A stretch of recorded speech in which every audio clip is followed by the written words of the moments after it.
미제가 사용한 세균 무기들입니다. 미국 침략자들은 각종 형태의 용기에 유독곤충을 넣어 투하 산포하였습니다. 미제 식인종들은 많은 종류의 유독곤충들과 병균을 묻힌 음식물 및 장난감 등에 각포하였습니다. 놈들은 고무뱀, 개구리, 참새 등의 동물들과 떡, 물고기 등의 음식물과 털, 종이, 나무잎, 곰뭉치 등의 기타 많은 유독물품들과 파리, 벼룩, 물도래, 어거리, 거미, 거미파리 등의 보균곤충들을 투하 산포함으로써 조선인민들을 대량적으로 살육하려고 하며 인간 심리를 농락하려고 하였습니다.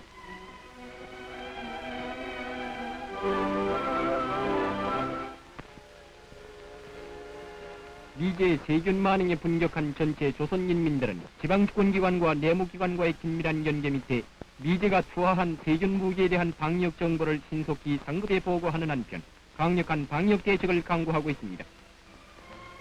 언제나 출동할 수 있는 폐쇄를 갖추고 있는 방역 대원들은 기동성 있게 세균 독충이 투하된 현장으로 달려갑니다.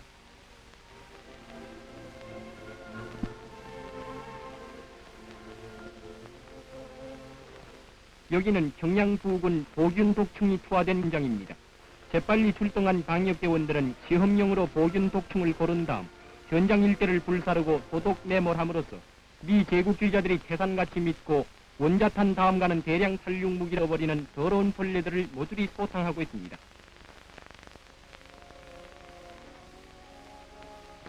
여기는 평남 대동군 지방입니다. 뉘른베르크 법정에서 심판받은 자들의 운명을 면치 못할 백악관의 살인 흉계자들은 인간을 살육하기 위해서는 그 무슨 짓이라도 헤아리지 않고 감행하고 있습니다. 흉악한 원수놈들은 여기에도 조선인민의 생명을 빼앗으려고 콜레라균을 보유한 조개를 산포하였습니다. 이 근처에 살고 있는 조만복 이영자 부부는 간악한 원수놈들이 산포한 조개라는 것을 모르고 주워다 먹은 결과 구토설사를 한 다음 불행하게도 사망되었으며 적지 않은 우리 동포들이 흉악한 원수놈들의 세균 만행으로 고통과 신음 속에 빠지게 되었습니다.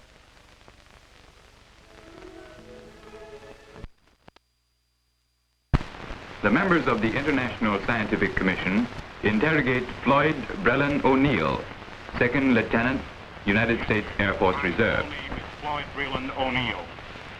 I'm Second Lieutenant, United States Air Force Reserve, serial number AO184H575. My home address is Box 66, Moy Avenue, Fairfax, South Carolina. The instructions which I've received in regard to bacteriological warfare consisted of 2 lectures. One lecture was given at Luke Air Force Base, which is in the United States, at Phoenix, Arizona, on December the 1st, 1951. This was a short lecture lasting only 30 minutes. The second lecture was given at K-46, the advanced base of the 18th Fighter Bomber Group in Korea here. This lecture was given on the 22nd of January, 1952. This lecture was much more complete on the bacteriological weapons which we would be using. This lecture lasted for approximately 2 hours. Then the only other instruction I received, of course, was the order to carry out my germ warfare mission. What did you feel like? What was your state of mind when you carried out this germ warfare mission? Frankly, I was, I think, the most nervous I've ever been in my life. I also felt like it was rather a funeral rather than a usual mission. It's difficult to describe one's feelings in these cases, although I never wanted to participate in bacteriological warfare. I guess you might say I was coward enough to go ahead and do as I was told. These thoughts were certainly in my mind. They were in the back of my mind, let's say. I tried to force a thought down. It's like swallowing a very bitter pill. I tried as much as I could not to think about it. Would you describe the reaction of your comrades when they knew that the United States forces were waging bacteriological warfare? Well, sir, I can only describe the feelings which I observed in the fellow pilots who attended the second lecture, the other 3 pilots, because those are the ones whom I observed the reaction in immediately after we found out that the U.S. forces were using germ warfare in Korea.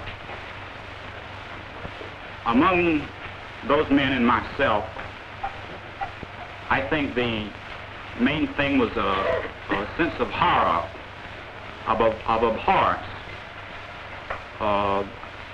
Certainly there was a great element of surprise in it. It was, as I said before, I felt that I was well on my way to somebody else's funeral. We had been told that we were not to discuss this even among ourselves, and coming out from the lecture, coming out from having just been told this, no one said anything. The 4 of us were in what you might call stunned silence. I know I was wondering myself why on earth we were using this terrible weapon in Korea even while the peace talks were going on at Kaesong, when the war was practically stopped. It's very difficult to say how the others felt. I could only judge from their looks and their actions.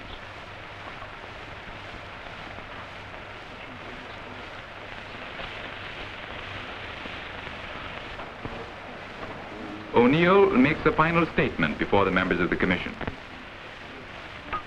When I think of my future, when I think of someday, though I'm not married yet, I intend to be, when my son asks me what I did in Korea, how can I tell him that I came over here and dropped germ bombs on people, destroying and bringing death and destruction? How can I go back and face my family in a civilized world? How can I tell them these things, that I am a criminal in the eyes of humanity? They are my flesh and blood. It's the most difficult thing to really give a man's feelings a vocal expression. I can't try. I can only tell you somewhat of how I feel. The members of the commission interrogate Paul R. Niss, First Lieutenant, United States Air Force Reserve.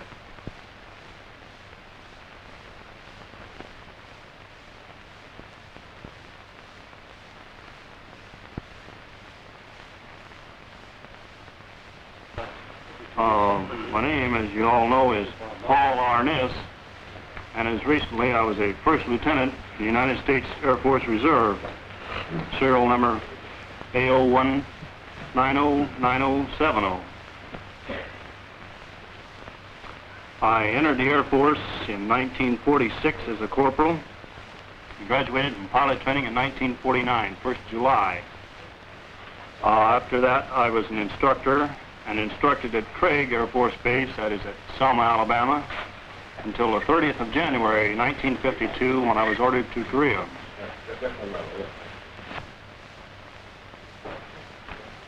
I reported to Camp Stoneman, California, that's just outside of San Francisco, 21st of February this same year, 1952.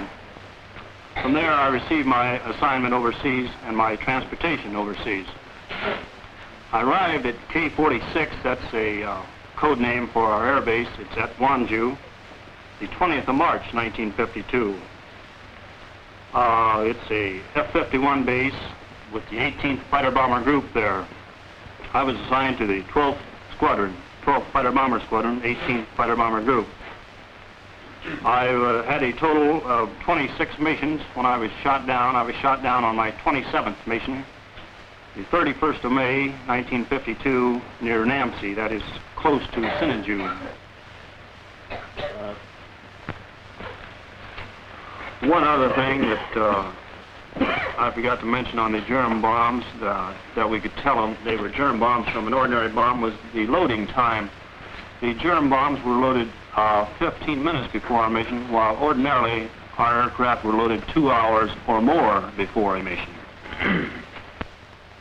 Well, after I left this lecture, I couldn't help recall the two lectures that I'd received previously, actually, but the one I mainly thought about was Captain Holloman's lecture at Camp Stoneman about trying to convince us so hard that we weren't conducting germ warfare and to deny the stories.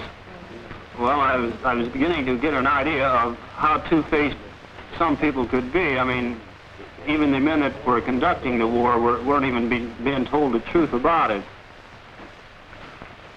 My germination took place on the 27th of March, 1952, and it was a VT germination. 27th March, yes, 1952.